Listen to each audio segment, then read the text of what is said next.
자, 오늘은 요셉의 꿈의 해석과 대처라는 제목으로 함께 은혜를 나눕니다. 만 2년 동안 요셉이 여전히 감옥에 갇혀 있었다는 거죠. 바로가 꿈을 꾸기 시작합니다. 하나님의 개입이 이제 시작이 된 거죠. 우리의 뜻과 우리의 마음대로 하나님이 움직이진 않으시죠.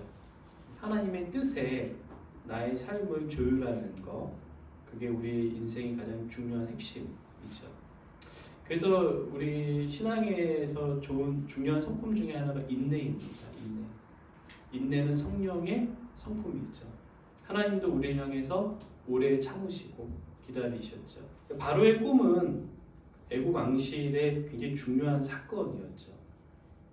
그리고 하나님께서 바로의 꿈 속에 개입하셨기 때문에 굉장히 중요한 거였죠. 근데 그때 누가 있습니까? 바로 술 맡은 관원장이 등장을 하게 되죠. 2년 만에 요셉이 탁 떠오른 거예요. 이제 여러분이 매사 성실하고 진실하게 살아야 될 이유가 여기에 있는 거죠. 그리고 바로 앞에 요셉이 서게 됩니다. 굉장히 전율이 흐르는 장면이죠. 바로와 요셉의 만남. 말도 안 되는 상황이죠. 애굽의 노예로 팔려갔다가 애굽의 종으로 더 나아가서 모함을 받고 죄를 지은 신분으로 죽을 수도 있는 그런 상황에 있었죠. 하나님의 플랜이죠. 하나님께서 바로에게 꿈을 주셨고, 그리고 요셉의 그 바로 앞에서 얘기한 내용들을 보면은 굉장히 당당하죠. 엄청난 권세인 바로 앞에서. 근데 요셉이 꿈을 풀기 전에 뭐라고 합니까? 바로 앞에 당당히 얘기합니다. 하나님이 그가 하실 일을 바로에게 보이심이 이미니이다.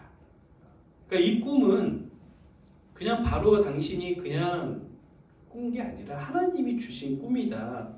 그 꿈의 출처를 분명히 밝히고 있죠. 바로에게 하나님이란 부분을 증거한 거예요. 하나님을 떠올린 거죠. 요셉에게 가장 중요한 것이 무엇인지 이 한마디에서 우리는 알 수가 있습니다. 그의 생각 속에는 하나님이 가득 차 있었던 거죠. 우리는 알아야 하는 거죠. 우리 삶의 주인이 누구인지. 그래서 하나님의 뜻 가운데 살아야 되는 거고, 그 세상이 말하는 거에 우리가 휩쓸려 하면 안 돼요. 우리가 뭐든지 선택할 수 있는 것처럼. 그게 결국은 바벨탑이잖아요. 네가 원하는 대로 살아. 우리 삶의 주인이 누구인지 아는 그 순간, 그때부터 우리 삶의 지혜가 시작이 됩니다. 역사의 주관자가 하나님이시라는 것. 역사가 그냥 흘러간 게 아니라 하나님의 섭리라는 것. 우리 삶의 운명이 아니라 섭리라는 것. 그것을 아는 거죠. 그것을 이 어린 요셉이 바로 앞에 직설적으로 얘기하고 있는 거예요. 나이가 어린 요셉이 영적인 성숙도가 상당히 높았습니다. 그 성격이 잘 성숙한 사람들은 자기 기질을 잘 발휘해요. 그 기질은 변하지 않는데, 성격이 잘 성숙한 사람은 자기의 기질이 굉장히 긍정적으로 잘 나타납니다. 근데 성격이 미성숙한 사람들은 그 기질이 굉장히 부정적으로 잘못 나타나게 되는 거예요. 마찬가지로 우리 영적인 신앙 안에서도 성숙도가 있어요. 그 사람이 얼마나 신앙 안에서 성숙한 사람인가, 사랑의 수고가 얼마나 있는가, 그 사람이 하나님의 사랑으로 얼마나 세상을 섬기고 있는가, 그리고 믿음의 역사가 그의 삶에서 얼마나 나타나고 있는가. 인내하는 사람은 소망이 있기 때문에 인내하는 거예요. 희망이 있기 때문에. 우리 믿는 자들의 소망은 무엇입니까? 하나님의 나라. 인내의 근거가 있어야 하는 거잖아요. 그냥 에이 참어, 그러면 그거 어떻게 참을 수 있습니까? 그리고 또 성경에서 또 신의 성품을 얘기하죠. 성령의 열매, 사랑, 희락, 화평, 오래 참음, 자비, 양성, 충성, 온유, 절제. 이 9가지가 성령의 열매잖아요. 이런 것들이 우리의 어떤 신앙의 성숙도를 나타나는 거죠.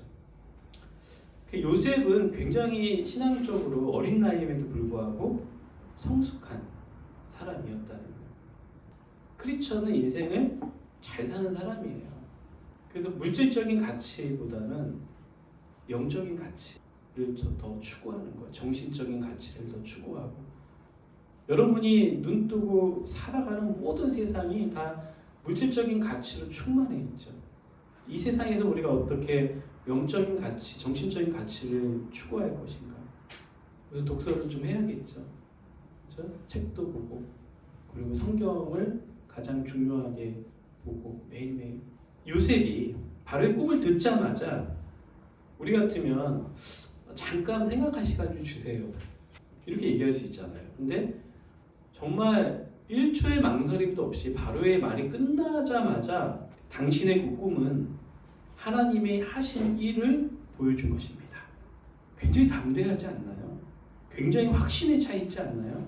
저는 이 요셉의 말을 듣고 아마 내용도 굉장히 놀랍지만은 요셉의 그 태도를 보고 굉장히 바로가 놀라지 않았을까. 그 사람의 태도를 보면 그를 알 수 있는 거죠. 여러분의 인생에 대한 확신이 있나요? 어떤 확신을 갖고 있나요? 그것이 굉장히 우리 인생에서 중요하다는 거예요. 아까도 얘기했지만 우리가 너무 물질적인 가치에 가득하기 때문에 정신적이고 영적인 가치가 점점 약화돼서 그런 인생에 대한 어떤 확신들이 약해지고 있는 거죠. 우리도 그런 게 좀 필요합니다. 요셉과 같이 나는 어떤 확신을 갖고 있는가. 그리고 꿈 얘기를 할 때 이미 해석이 돼 있었어요. 요셉은 그 꿈을 듣자마자 뭐 연구하고 그런 게 아니라 이미 해석이 돼 있었어요. 그 말을 들으면서. 그리고 이제 바로 튀어나오는 거죠. 하나님의 초자연적인 개입과 역사인 거죠. 얼마나 요셉이 하나님과 교통하고 있는 사람이었나. 그 사람을 숨길 수 없는 거죠. 우리가 난중지초라는 말이 있죠. 주머니 속에 송곳을 숨길 수 없다. 하나님의 사람도 숨길 수 없는 거죠. 요셉이 해석을 하고 거기서 끝나는 게 아니라 대처 방법까지 얘기를 했어요. 굉장히 기가 막힌 얘기가 있죠. 33절에 보면 요셉이 뭐라 그럽니까? 이제 바로께서는 명철하고 지혜 있는 사람을 택하여 애굽 땅을 다스리게 하시고. 이거 누구 얘기하는 거예요? 자기 얘기하는 거죠. 기회를 굉장히 잘 포착했다는 거예요. 요셉이 이게 뭐 비열하고 기회주의자고 그게 그래서 그런 게 아니라 굉장히 명철한 거죠. 그리고 이 문제를 해결할 사람은 자기밖에 없다는 확신이 있었던 거죠. 아마도 바로는 요셉의 그 태도에 아까 얘기한 것처럼 굉장히 놀랐을 거예요. 사람들이 여러분을 보고 뭘 가장 많이 보는지 아세요? 여러분의 말의 내용보다는 여러분의 태도를 많이 봅니다. 그리고 그걸 기억해요. 그러니까 여러분 사람을 만날 때 중요한 게 뭐예요? 태도예요. 태도. 그 사람을 소중히 여기는 태도. 그 태도는 어디에서 왔나요? 하나님에 대한 확신에서 왔죠. 우리는 살면서 삶의 문제에 어떻게 대처하고 있나요? 하나님 앞에 기도하길 바랍니다. 그 문제를 해결할 방법이 오직 하나님께 있다는 그 확신. 홍해 앞에 선 이스라엘 백성을 생각합니다. 그 도망쳐온 마지막 길이 어디예요? 홍해였어요. 이제 끝났다는 거예요. 그 앞에서 이스라엘 백성들의 마음이 얼마나 심란했을까. 여러분도 작은 문제 앞에서 마음이 막 요동치잖아요. 그렇잖아요. 시험 공부도 못하잖아요. 마음이 요동쳐서. 근데 그때 하나님이 이스라엘 백성에게 뭐라 그러십니까?